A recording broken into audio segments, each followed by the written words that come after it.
I am inspired. I just saw season 1, episode 2 of Alien Earth.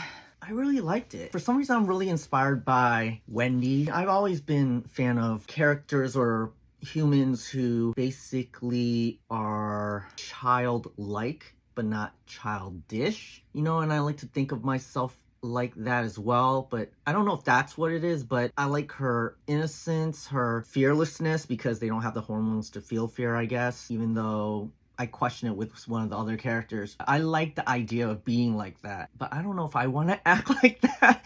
Part of me does, you know, and I kind of like that. It's appealing. Spoiler alert, the second episode, Mr. October, just so much more. There's a lot of, I guess, Easter eggs too. They mentioned Neverland because they're the Lost Boys, and I like the discussion of their purpose of these hybrids. Why did the prodigy boy want to create them? And he says it's not about money. He just wants to help, I guess, humanity to move forward before technology surpasses us and takes over. It makes us obsolete, basically. But also, selfishly, he just wants someone challenging to talk with. Somebody, you know, he feels can have a conversation with him, which I thought was really interesting, those two things. First one, especially. And they asked, well then, are they still human? They have synthetic bioengineered bodies, but then their mind, it's kind of like a computer, which our brains are actually like computers. It's organic technology in us too, in a sense. So if we can create a brain, even though it was synthetic, and then you put the consciousness, the mind, thoughts, memories of that person from the other body, is that actually transferring the soul, you know, like actual consciousness, or is it just all data? And does that data expand? I guess computers can learn, so they could continue to live on in this synthetic body. However, their brain is different now. They said in the last episode there's no hormones. It's almost like putting the previous stuff that you had on one computer onto a newer, better, faster computer. So you can probably do more. So they probably could just continue living on if the definition of consciousness and what we believe is to be like the soul is actually still intact, because people say our bodies are just vessels, and this is just another vessel that was created and we were able to somehow transfer it. I just find all this really fascinating.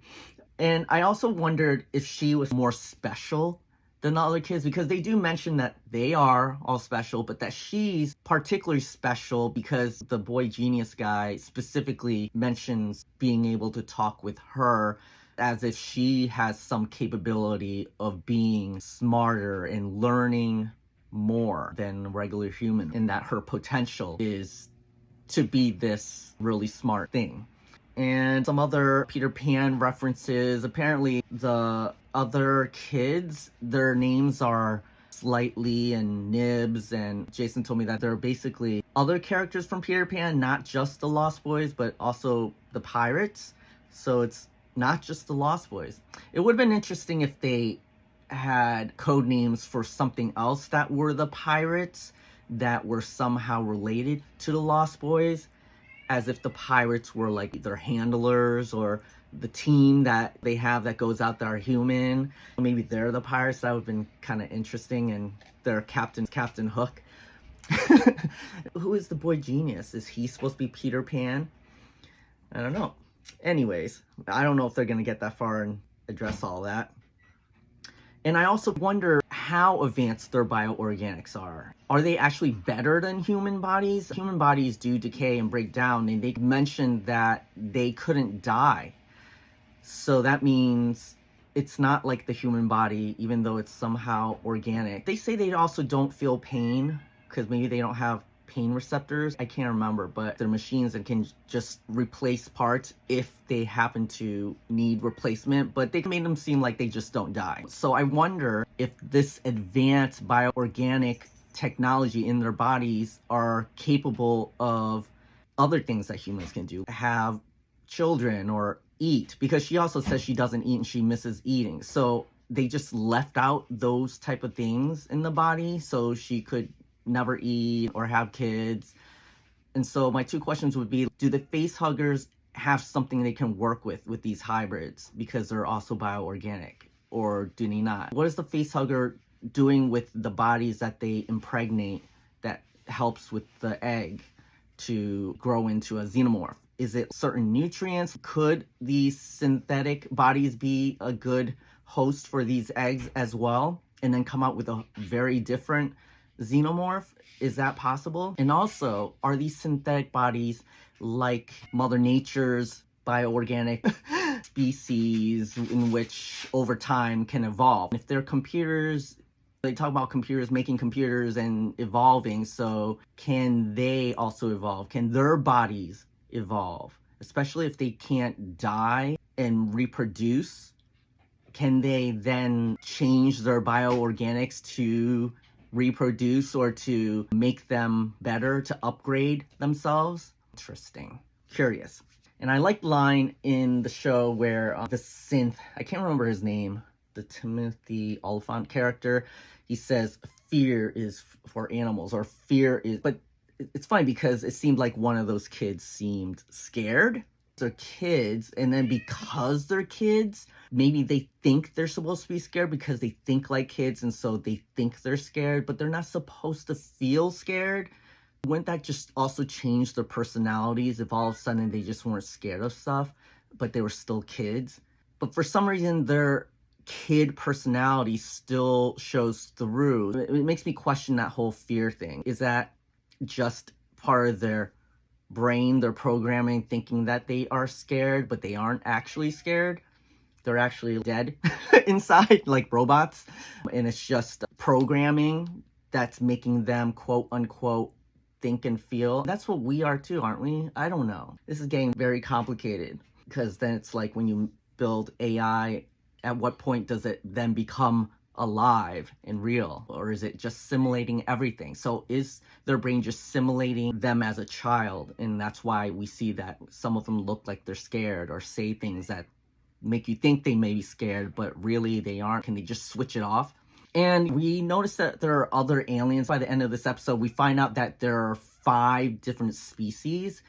There's the squiggly eye thing that has a bunch of little irises and stuff that goes into the cat's eye and then can control the cat, even though it's dead. And then we got those bugs that are like leeches. They look like bugs. And then we have that plant-like thing, which we still haven't seen all of, I feel. Like, what is that?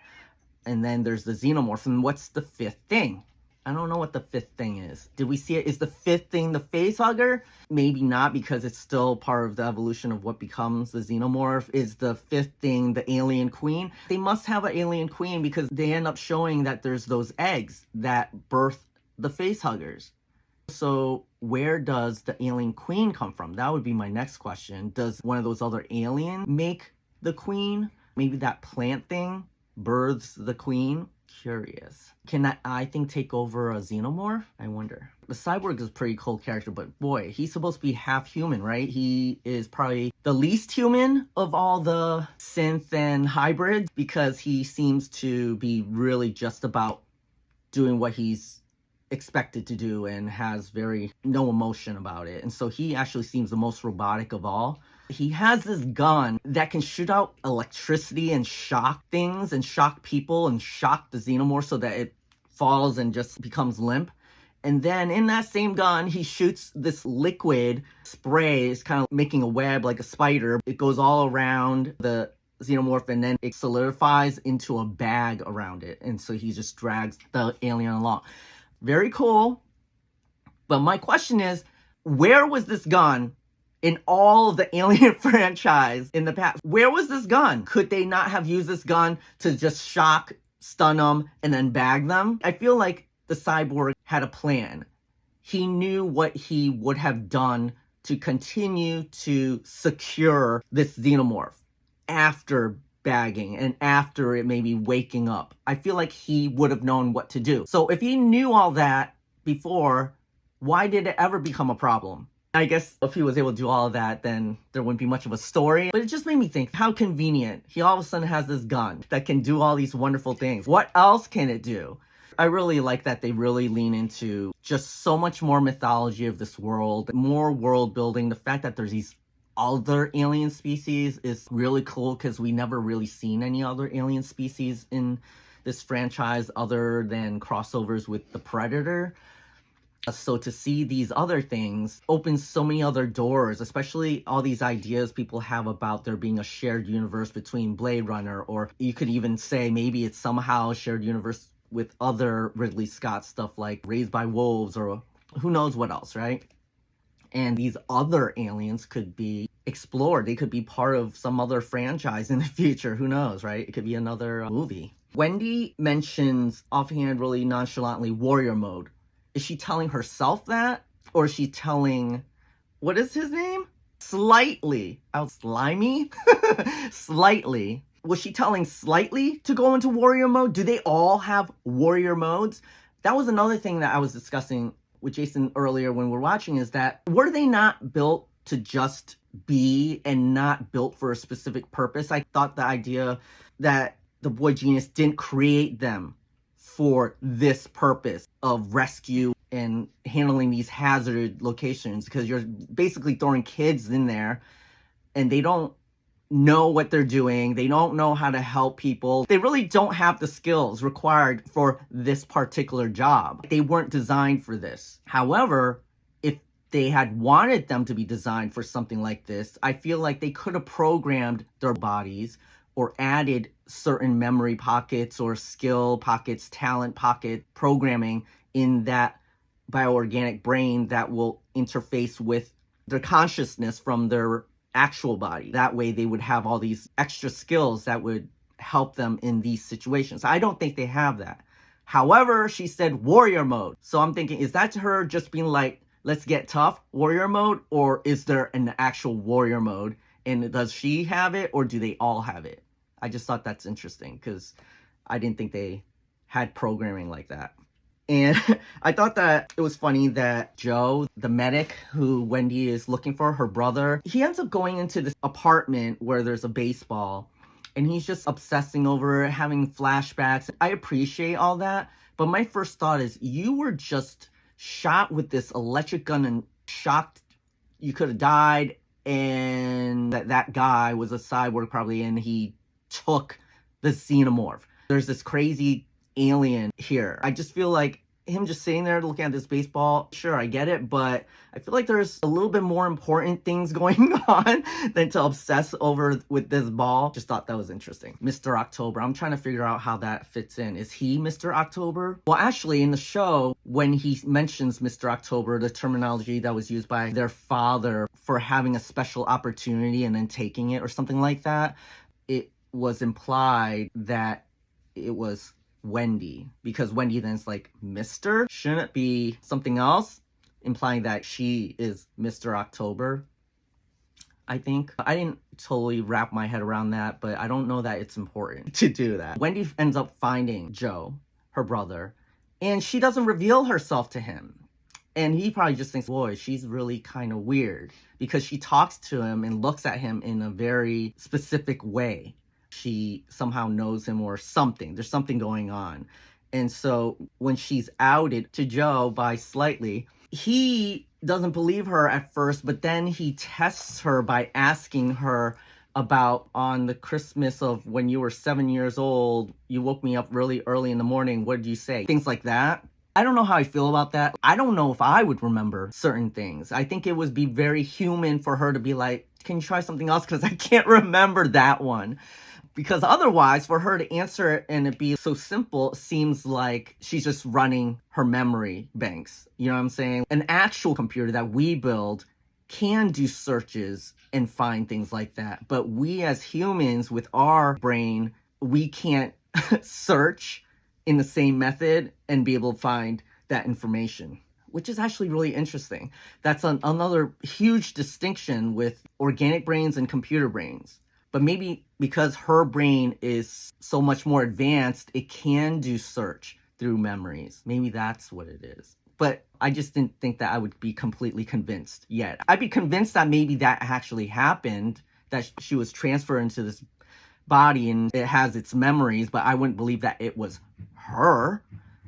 Is it still her? There's that whole philosophical morality thing of whether or not changing over a consciousness is changing over a soul into a new body. Does that exist, and is that true? Is she still really actually his sister? She has the memories, she talks like things like her, or is that all just programming? Crazy. But anyways, he does end up believing her, I guess, and there's this really cute, touching moment of him hugging her, and I just thought that was really nice. Very special. What a cute relationship. And then at the very end, Joe is tackled by the xenomorph, and they fall out of the ship or out of the building or something like that, into the big hole somewhere. They just fell out. And I can't tell if he was actually attacked and then they fell, or the alien actually took him away. I just don't know why the alien would decide to take him away. So maybe he just attacked and they both fell by accident. But it looked like the alien jumped at him, grabbed him, and then ran off. I feel like that's odd. Why would it do that? I thought it was really odd that Wendy didn't immediately just jump down in to rescue him, because in the time that she takes to talk to Slightly about, hey, take care of this egg omelets or whatever she called it and protect yourself, she doesn't jump down to follow him.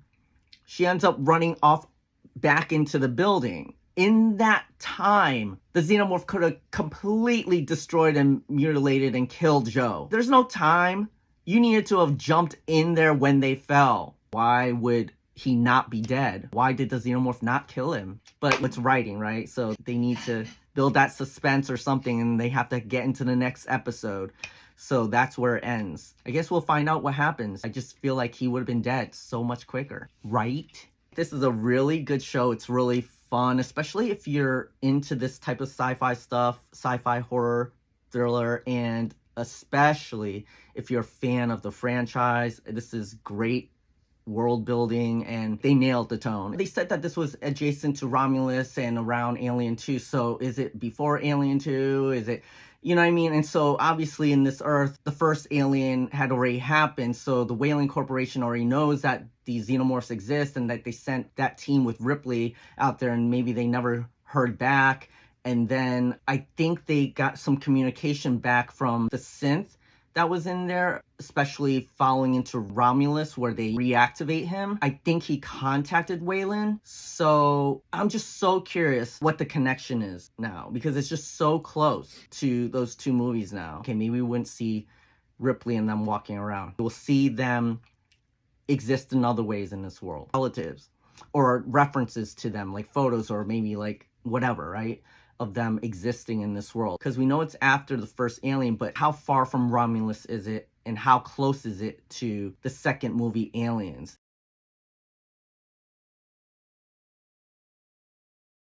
And if that's the case, that means on this Earth, running around is Ripley.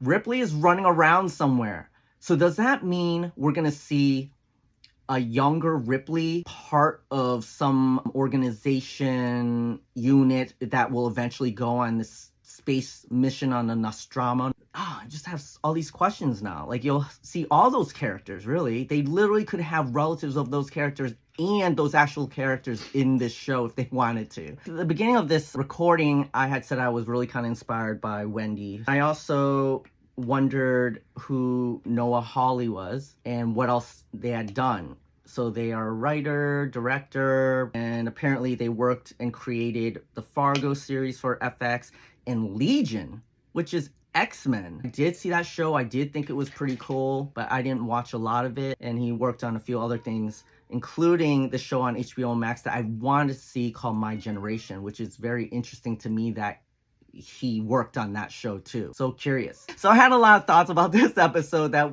goes beyond just the episode, but really into all this philosophy and morality stuff with the franchise and all its ideas. Tell me what you guys thought. Next time. The last thing I want to say is so hot.